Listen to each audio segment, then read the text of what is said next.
A lot of legacy systems are written in C and other memory unsafe languages that are today usually migrated to Rust, a safe language. However, this migration is expensive and quite time consuming. So we developed an AI-powered solution to help solve this problem. We take an example C repository like XXD, and we ingest it into our tool. So we upload the zip file here.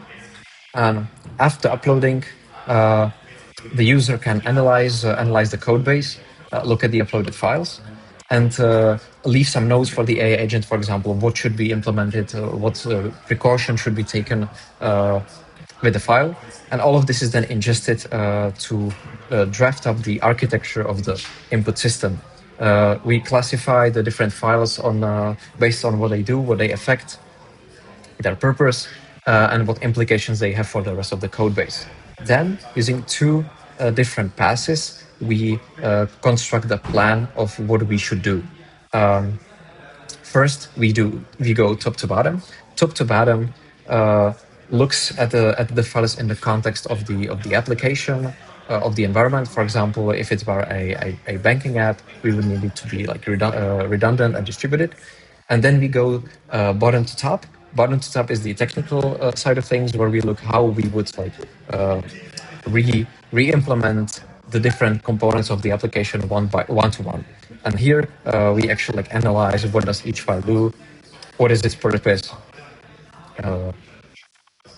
how it should be re-implemented. Then, once we get these two passes, which are stored as direct acyclic graphs, we perform the actual migration. And the migration is first performed by decomposing the work into beats, small atomic tasks that can be dispatched to different agents. We generate a test harness, an array of tests that takes the C code, tests the outputs, and then prepares the development of the Rust part. We also prepare some scaffolding, like the structure of the Rust project, because Rust is typically has a bespoke structure of the projects, visualized here. We use Dust, our provider, to orchestrate the work on the beat, and this gives us some large, a longer plan for the different atomic agents that then they can follow. And finally, we perform the migration by re-implementing the code base into Rust. And we present this re-implemented code base to the user, where they can